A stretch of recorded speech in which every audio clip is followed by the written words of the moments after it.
At first, it looked like a normal family. Well, they lived on a quiet, tree-lined street in Sydney, the kind where children's bicycles are left on the lawn overnight without a second thought. Their house, a modest brick and tile bungalow, a garden that bloomed with roses in the spring, and a small, sturdy swing set in the backyard. Photos shared with friends and family on social media painted a portrait of uncomplicated joy. There were pictures from beach holidays, the sun kissing their smiling faces, and snapshots from birthday parties, complete with lopsided cakes and brightly wrapped presents. They looked like the very definition of a happy, thriving family, a small, bright unit against the vast backdrop of the city. In these images, the parents smiled with an easy warmth. The children, a boy and a girl, were captured in moments of pure, unscripted childhood glee.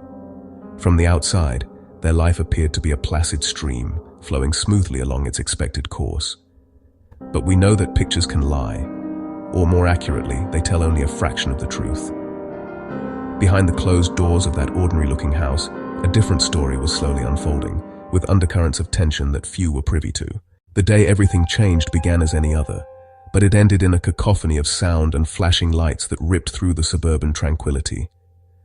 It was a Tuesday night, just after 11.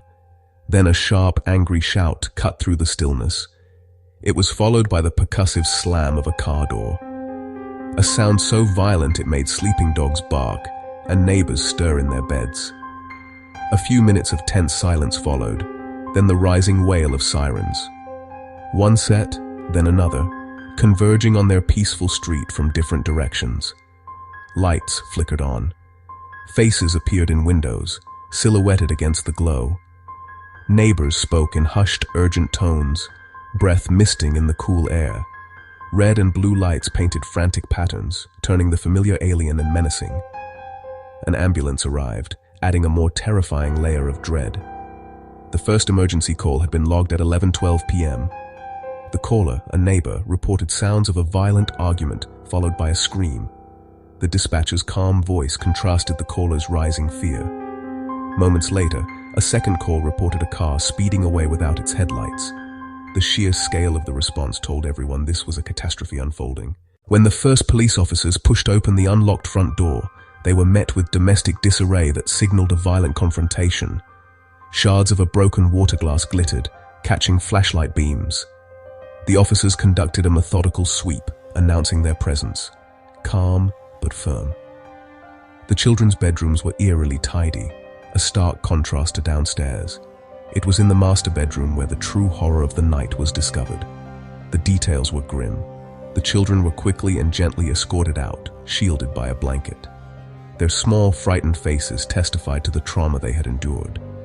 Detectives documented everything: photos, sketches, a meticulous evidence log. The scene was cordoned off, a boundary between crime and everyday life. Forensic teams sought silent witnesses, fingerprints, a stray hair, a tiny drop of blood. The house, once full of laughter, became a sterile exhibit, its secrets waiting to be understood by the cold, impartial eye of the law.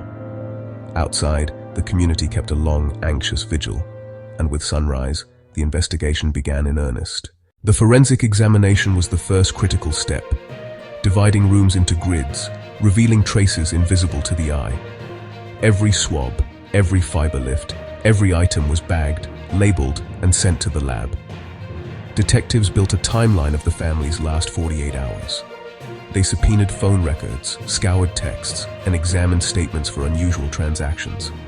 Social media was scrutinized, not just for what was posted, but for what wasn't. Dozens were interviewed, recounting every recent interaction, no matter how trivial.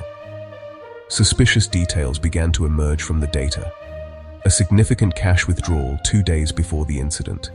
A series of late-night calls to an unfamiliar number. The family's car was found abandoned, keys still in the ignition, wiped of obvious prints. CCTV showed one parent agitated, scanning the street, paying in cash, and buying a small fuel can. That purchase would become a key focus. As the formal investigation proceeded, a parallel inquiry began in the public. Conflicting accounts, raised voices, a hooded figure over the back fence.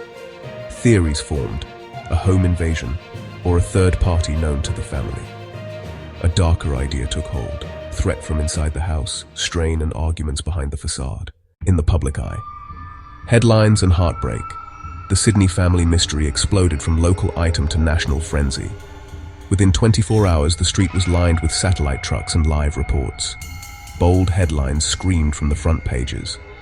The story tapped a primal fear, that horror can erupt in ordinary places. The public reaction was intense and immediate. Workplaces, radio, social media. Groups sprang up overnight, attracting thousands. It was the perceived normalcy that made it so compelling and terrifying. Media brought leads and immense pressure to solve the case quickly. For family, the public gaze became an unbearable burden atop grief. Though legally protected, the children became central figures in a national story. Support poured in, but also turned them into symbols of survival and loss. Their lives were defined by a single night of horror broadcast to a nation. Science unravels the secret. While public speculation ran wild, the real story was pieced together in the lab. Evidence from the house, the car, and the victims began to speak.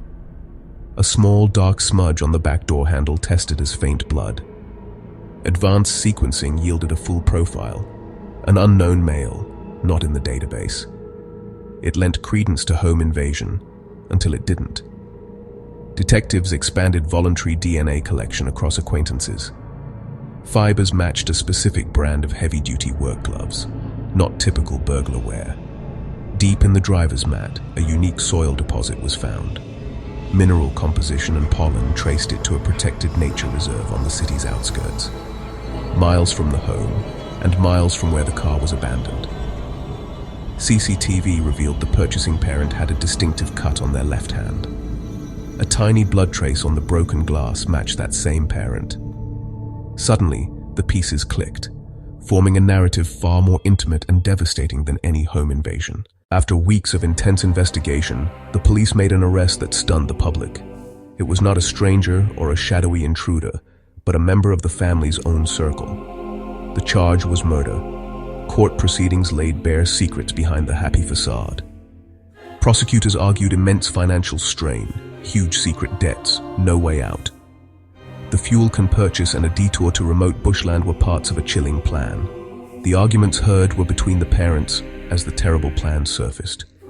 The defense cited circumstantial evidence and the unidentified DNA. An expert testified trace DNA can transfer innocently and didn't negate the mountain of other evidence.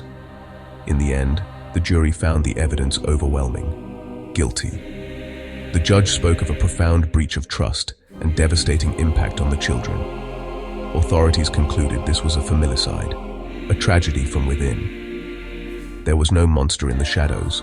The monster was in smiling photos, a person who buckled under pressure and made catastrophic choices. The conclusion of the trial brought a legal end to the case, but the story left a long, dark echo, reminding us of the fallibility of appearances.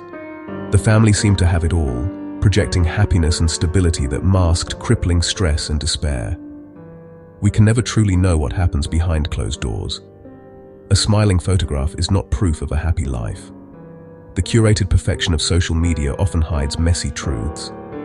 This case highlighted the importance of community and communication. A withdrawn parent, passing comments about money, a tension in the air. Isolated, they seemed insignificant. Together, they might have formed a clearer picture. We need connected communities where people can reach out and be asked the hard questions. From law enforcement's view, silent evidence solved what no witness could. DNA, soil, fibers, a masterclass in timelines. From digital footprints, financial records, and tiny traces. In an age of instant info, truth still comes from painstaking, old-fashioned work, augmented by cutting-edge science. Ultimately, this is a heartbreaking cautionary tale that scarred a neighborhood and a city. It forced hard questions about mental health, financial pressure, and domestic violence. The house may one day be sold, and the garden may bloom again. But for many, it remains a place of terrible tragedy. Proof that the worst storms can gather in the calmest places. Some questions may never be fully answered, But this case remains one of the most disturbing family tragedies in recent memory. The most important thing we can do is to listen for the thunder before the lightning strikes.